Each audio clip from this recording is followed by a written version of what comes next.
बिस्मिल्लाहिर्रहमानिर्रहीम। अस्सलाम वालेकुम नाज़रीन, आप यूट्यूब चैनल देख रहे हैं। मैं इमरान खान हूं। एक बहुत बड़ी खबर है और ये चीज़ है जिसके बारे में हम निशानदेही कर रहे थे गुज़िश्ता कई दिनों से। जितने भी सहाफ़ी अदालतों को कवर करते हैं वो तमाम सहाफ़ी और उनके अलावा मुख्तलिफ पोलिटिकल वर्कर्स, पाकिस्तान में सोशल मीडिया एक्टिविस्ट, वो सब इसके लिए आवाज़ उठा रहे थे। इवन वकला की बहुत बड़ी तादाद कह रही थी कि सुप्रीम कोर्ट ऑफ पाकिस्तान में पिक एंड चूज हो रहा है और पाकिस्तान तरीके इंसाफ के केसेस नहीं लग रहे। फिर बिलाखिर वो केस जिसके लिए बहुत ज्यादा दबाव था, बहुत ज्यादा लोग कह रहे थे कि इस केस को जरूर सुना जाए, वो केस समाअत के लिए मुकर्रर हुआ और वो केस था पाकिस्तान तरीके इंसाफ की मखसूस नशस्तों का या सुन्नी इत्तेहाद काउंसिल की। जब सुन्नी इत्तेहाद काउंसिल कहें तो पाकिस्तान तरीके इंसाफ कहें तो इस वक्त एक ही बात है। तो ये मखसूस नशस्तों का केस लग गया सुप्रीम कोर्ट ऑफ पाकिस्तान में। पहले 8 तारीख के लिए लगा था, लेकिन आज 6 तारीख को बरोज पीर इस केस की सुनवाई हुई है। ये जो बेंच बना था वो 3 रुकनी बेंच है और इसके जो सरबराह हैं वो मंसूर अली शाह साहब, अतरमुल्लाह साहब उनके साथ हैं और मोहम्मद अली मदर साहब उनके साथ हैं। तो इस तरह ये 3 जस्टिस के ऊपर ये बेंच बना और इसने इस केस को सुना है। अब ये बहुत बड़ी ब्रेकिंग न्यूज है और बहुत बड़ी खबर है। इसके असरात बड़े खौफनाक होने वाले हैं। ये कैसे इमरान खान की एक बहुत बड़ी फतह में और नवाज शरीफ साहब की एक बहुत बड़ी शिकस्त में तब्दील हो जाएगा और कादी फायद ईसा साहब की एक्सटेंशन का मामला बढ़ गया है अमली तौर पर। कादी फायद ईसा साहब की एक्सटेंशन का एक बड़ा खौफनाक मार्केट के अंदर मामला था और इसके ऊपर पाकिस्तान तहरीक इंसाफ तकरीबन सहमी हुई थी कि जिस कादी फायद ईसा ने उनका नाटका बंद कर दिया जब से वो सुप्रीम कोर्ट ऑफ पाकिस्तान के चीफ जस्टिस बने हैं, कोई अच्छी खबर पाकिस्तान तहरीक इंसाफ को सुप्रीम कोर्ट ऑफ पाकिस्तान से नहीं मिली। तो अब वही कादी फायद ईसा अगर अगले 3 साल भी रहते या 2 साल और रहते, अपने 3 साल मुकम्मल करते, तो पाकिस्तान तहरीक इंसाफ का बैंड बजा देना था उन्होंने। लेकिन तहरीक इंसाफ के खिलाफ कादी फायद ईसा साहब को एक्सटेंशन देने का जो मामला है वो ऐसे ही हो सकता था कि जो मखसूस नशिस्तें हैं जो एक्चुअली पाकिस्तान तहरीक इंसाफ के आजाद उम्मीदवार जीते हैं, उस तनासुब से तहरीक इंसाफ को या सुन्नी इत्तेहाद काउंसिल को मिलनी चाहिए थी, वो नशिस्तें दे दी गई हुक्मरान जमातों को, पीपल्स पार्टी को, एमकेएम को, फजलुर रहमान साहब को, पीएमएलएन को बहुत बड़ी तादाद में। तो फिर उनकी तादाद पूरी हो गई थी। अब मैं आपको नंबर भी बता देता हूं, लेकिन पहले आप खबर सुन लें कि आज हुआ क्या है। ये बहुत बड़ी ब्रेकिंग न्यूज है और इसके असरात क्या होंगे जब ये आप सुनेंगे तो आपको आइडिया होगा कि ये इतनी बड़ी खबर मैं क्यों कह रहा हूं कि ये है। सुन्नी इत्तेहाद काउंसिल की मखसूस नशिस्तें दूसरी जमातों को देने का पेशावर हाई कोर्ट का फैसला मुअत्तल। सुप्रीम कोर्ट ने ये समाअत की और समाअत के लिए मंजूर कर लिया बाकायदा ये जो केस है इसको, और मखसूस नशिस्तें दूसरी जमातों को देने का पेशावर हाई कोर्ट का फैसला मुअत्तल कर दिया। अब वाज़ेह रहे कि 14 मार्च को पेशावर हाई कोर्ट के 5 रुकनी लार्जर बेंच ने मुतफिका तौर पर सुन्नी इत्तेहाद काउंसिल की मखसूस नशिस्तें ना मिलने के खिलाफ दरखास्त को मुस्तरद कर दिया था। सुन्नी इत्तेहाद काउंसिल की मखसूस नशिस्तों के लिए दायर अपील पर समाअत जस्टिस मंसूर अली शाह साहब ने की है, जस्टिस मोहम्मद अली मदर साहब हैं और जस्टिस अतरमुल्लाह साहब हैं। वफाकी हुकूमत ने लार्जर बेंच तश्कील देने की इस्तदा की, वहां पर लार्जर बेंच बनाया जाए। जस्टिस मंसूर अली शाह साहब ने रिमार्क्स दिए कि मौजूदा केस आइन के आर्टिकल 185 के तहत हम अपील सुन रहे हैं, मौजूदा केस आर्टिकल 184(3) के तहत दायर नहीं हुआ, लिहाजा वो फिर इस वक्त उन्होंने वो नहीं बनाई। जस्टिस मंसूर अली शाह का कहना था अभी तो अपीलों के काबिल समाअत होने पर फैसला होना है, काबिल समाअत होना तय पा जाए फिर लार्जर बेंच का मामला भी देख लेंगे। एडवोकेट फैसल सिद्दीकी ने दलाइल का आगाज किया और मखसूस नशिस्तों पर जो नामजद खवातीन अरकान असम्बली की जानिब से भी बेंच पर एतराज किया गया। यानी वो जो औरतें, आप अंदाजा करें कि पीएमएलएन जितनी सीटें जीती थी उनसे ज्यादा सीटें जब उन्हें मिली, उस तनासुब से ज्यादा उनको मखसूस नशिस्तें मिली या पीपल्स पार्टी को या बाकी जमातों को, तो वो औरतें जो मुस्तफीद हुई, जिन्होंने कभी नहीं बनना था एमपीए या एमएनए, वो भी आगे पार्टी बन गई कि जनाब हमारी सीटें हमसे ना छीने, बेशक हमारी पार्टी हारी है लेकिन ये सीटें हमारे खाते में रहने दें जो खैरात में हमें मिल गई है इलेक्शन कमीशन की जानिब से। भारत में वकील खवातीन अरकान असम्बली ने अदालत को बताया कि ये आइन के आर्टिकल 51 की तशरीह का मुकदमा है। प्रैक्टिस एंड प्रोसीजर कानून के तहत केस 5 रुकनी बेंच सुन सकता है। ये 3 रुकनी बेंच है, याद रखिएगा। वफाकी हुकूमत की जानिब से भी 3 रुकनी बेंच पर एतराज किया गया। Additional attorney general Aamir Rahman ने कहा कि अपीलें लार्जर बेंच ही सुन सकता है। अदालत ने बेंच पर एतराज मुस्तरद कर दिया। जस्टिस मंसूर अली शाह ने रिमार्क्स दिए कि अभी तो इब्तदाई समाअत है, अगर अपीलें काबिल समाअत करार पाएंगी तो फिर बेंच का मामला भी देख लेंगे। जस्टिस मंसूर अली शाह का कहना था कि इस स्टेज पर तो 2 रुकनी बेंच भी समाअत कर सकता है, ये तो फिर 3 रुकनी बेंच है। वकील फैसल सिद्दीकी ने कहा कि पीटीआई के आजाद जीते हुए अरकान असम्बली ने सुन्नी इत्तेहाद काउंसिल में शमूलियत इख्तियार की, जिस पर जस्टिस मंसूर अली शाह ने पूछा कि क्या 7 उम्मीदवार ताहाल आजाद हैसियत में कौमी असम्बली का हिस्सा है। अच्छा, इस पर बताया गया जी बिल्कुल वो कुछ लोग अभी भी आजाद है। जस्टिस अतरमुल्लाह साहब ने एक बड़ा अहम सवाल उठाया और यह सवाल हम पहले उठा चुके हैं, बार बार इस पर बात कर चुके हैं। उन्होंने कहा कि क्या पीटीआई एक रजिस्टर्ड सियासी जमात है। तो बिल्कुल जनाब, फैसल सिद्दीकी ने मौक़िफ़ दिया कि पीटीआई एक रजिस्टर्ड सियासी जमात है, जिस पर जस्टिस मंसूर अली शाह ने रिमार्क्स दिए कि रजिस्टर्ड सियासी जमात है लेकिन इलेक्शन में हिस्सा नहीं लिया। जस्टिस मोहम्मद अली मदर ने पूछा कि आजाद अरकान को कितने दिनों में किसी जमात में शमूलियत इख्तियार करना होती है, जिस पर वकील फैसल सिद्दीकी ने बताया कि 3 दिन के अंदर अंदर किसी सियासी जमात में शमूलियत करना होती है। जस्टिस अतरुल्लाह ने पूछा कि अगर किसी सियासी जमात के पास इंतखाबी निशान नहीं है तो क्या उसके उम्मीदवार नुमाइंदगी के हक से महरूम हो जाएंगे। ये है वो सवाल जो हम शुरू से इस पे बात कर रहे हैं। देखें, Pakistan Tehreek Insaf election commission of Pakistan में एक रजिस्टर्ड सियासी जमात है। कादी फायद ईसा साहब ने इंतखाबात दुरुस्त ना होने पर, यानी जो पाकिस्तान तहरीक इंसाफ के इंटरनल इंतखाबात हुए थे अपने अंदर, वो दुरुस्त ना होने पर सजा दी और उनसे उनका इंतखाबी निशान बल्ला छीन लिया। इंतखाबी निशान तो छीन लिया, लेकिन पाकिस्तान तहरीक इंसाफ बतौर जमात इसके बावजूद इलेक्शन कमीशन ऑफ पाकिस्तान में रजिस्टर्ड थी। अब यह जमात इलेक्शन तो लड़ सकती है लेकिन अपने इंतखाबी निशान पे नहीं लड़ सकती। ये इसको सजा मिली हुई है। ये नुकता हम पहले दिन से उठा रहे हैं। फैसल सिद्दीकी ने अदालत को बताया कि कोई सियासी जमात इंतखाबात में हिस्सा लेकर पार्लिमानी जमात बन सकती है। दूसरी सूरत यह है कि कोई सियासी जमात इंतखाबात में हिस्सा ना ले और आजाद जीते हुए अरकान इस जमात में शमूलियत इख्तियार कर ले। जस्टिस मंसूर अली शाह ने पूछा कि सियासी जमातों के दरमियान मखसूस नशिस्तों की तकसीम किस फार्मूले के तहत होती है। सियासी जमात क्या अपनी जीती हुई सीटों के मुताबिक मखसूस नशिस्तें लेगी या ज्यादा भी ले सकती है। यह दूसरा अहम तरीन सवाल है। यानी अगर 3 MNA आपके जीते हैं तो आपको 1 मखसूस नशिस्त मिलेगी, फर्ज कर दीजिए। तो अगर आपके 30 जीते हैं तो आपको 10 मखसूस नशिस्तें मिलेंगी। यह तो नहीं हो सकता कि आपके 30 MNA जीते हैं और आपको 10 की बजाय 20 या 30 मखसूस नशिस्तें मिल जाए। यह मुमकिन नहीं है। इसके लिए कानून में कोई गुंजाइश नहीं है। यह सवाल उठाया जस्टिस मंसूर अली शाह साहब ने। फैसल सिद्दीकी ने बताया कि कोई सियासी जमात अपने तनासुब से ज्यादा किसी सूरत मखसूस नशिस्तें नहीं ले सकती।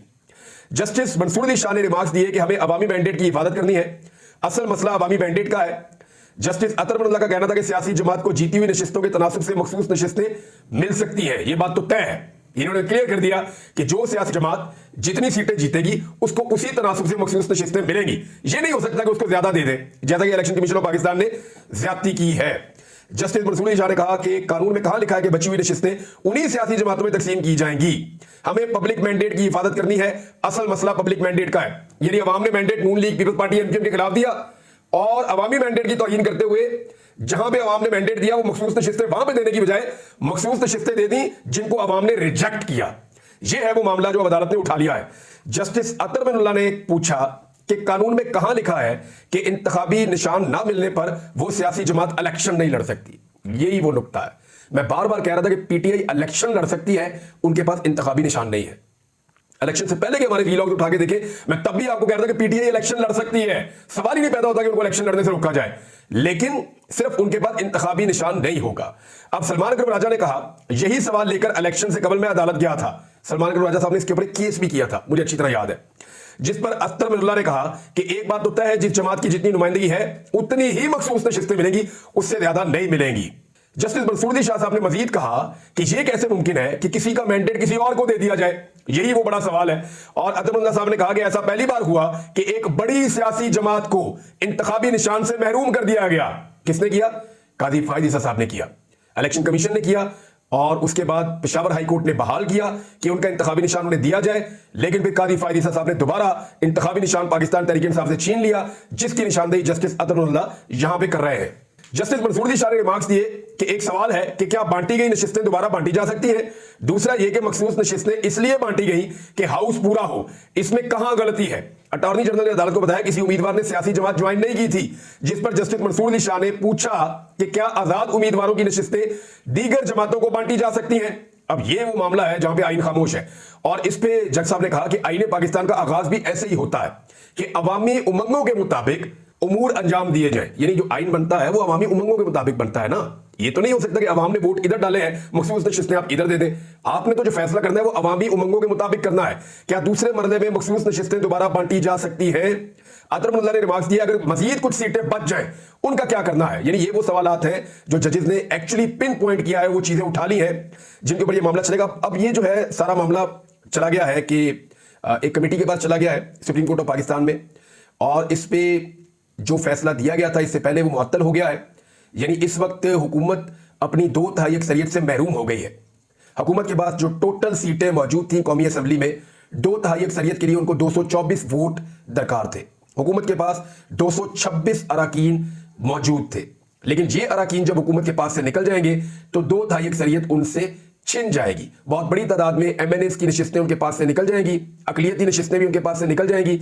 और ये ज्यादती किस लेवल की हुई है नाज़रीन, जरा आप ये देखिए। एक बड़ा जबरदस्त सवाल है वो जब उठाया जस्टिस मंसूर अली शाह साहब ने, ये बड़ा अहम सवाल है, इसको गौर से सुनिएगा।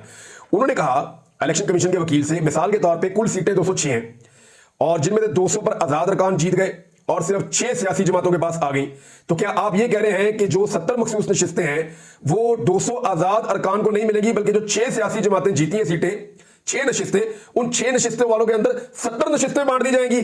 तो उस पर इलेक्शन कमीशन के वकील ने कहा कि जी बिल्कुल ऐसा ही होगा। और उसके बाद पूरी जो कमरा अदालत है उसके अंदर लोग हंसना शुरू हो गए, कहकहे लगाना शुरू हो गए, जिसपे जस्टिस मंसूर अली शाह साहब ने कहा वकील साहब से कि आपकी बात के ऊपर हंसी की आवाजें आ रही हैं। अब ये जो मामला है ये समाअत के लिए मुकर्रर हो गया और एक कमेटी के पास गया। 3 जून तक ये मामला आगे चला गया, यानी आज 6 मई था, अब 3 जून को लगभग 1 महीने के बाद इस केस को दोबारा सुना जाएगा। एक लंबी तारीख पड़ी है, कादी फायद ईसा साहब ने भी एक लंबी तारीख दी थी ना, आपको याद है। अब देखिए इसके असरात क्या होंगे वो आप देख लें, लेकिन पहले एक फैक्ट आपको बताता हूं। खैबर पख्तूनख्वा में जमीयत उलमा इस्लाम फजलुर रहमान साहब के पास जो है वो 7 सीटें जो उन्होंने जीती हैं उनको 10 मखसूस मिली हैं। पीपल्स पार्टी के पास 4 है, उनको 6 मखसूस मिली हैं। पीएमएलएन के पास 5 है, उनको 8 मखसूस नशिस्तें मिली हैं। ऐसे बंदर बांट हुई है खैबर पख्तूनख्वा में, जो 1 सीट जीता उसको 2 ऊपर से मिल गई। ये 2 नंबरी खैबर पख्तूनख्वा के अंदर की गई है। अब वो कौन सी चीजें जो इससे रुक जाएगी? कादी फायद ईसा साहब की एक्सटेंशन। कादी फायद ईसा साहब को अगर हुकूमत ने एक्सटेंशन देनी है तो उनके पास 224 अरकान होने चाहिए, लेकिन अब उनके पास नहीं है। अब वो कानून साजी नहीं कर सकते, आइन में अब वो तरमीम नहीं कर सकते। आइन में तरमीम करना चाहेंगे, कर नहीं पाएंगे, 224 का नंबर ही नहीं है। लिहाजा कादी फायद ईसा साहब की एक्सटेंशन तो बढ़ गई।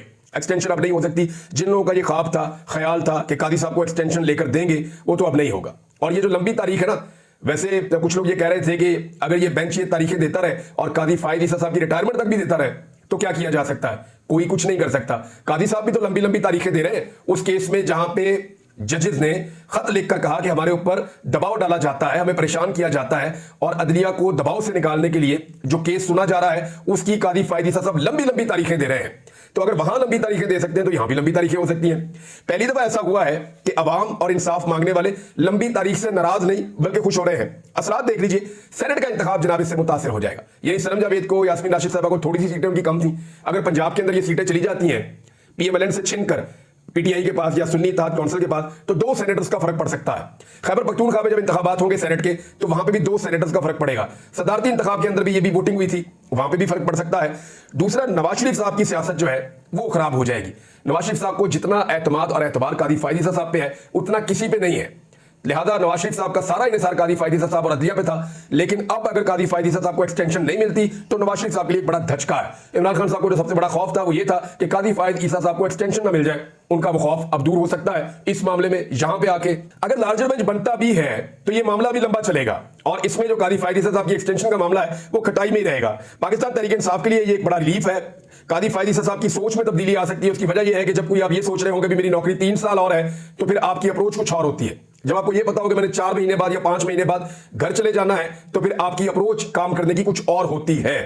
अदलिया अपनी स्पेस वापस लेने में कामयाब हो सकती है। इसका एक असर ये हो सकता है जजेस दलेर हो जाएंगे, क्योंकि अगर कादी फायद ईसा साहब को एक्सटेंशन मिलती है तो एक खास किस्म का माहौल है सुप्रीम कोर्ट ऑफ पाकिस्तान में जो हम देख रहे हैं, वो माहौल बदल जाएगा।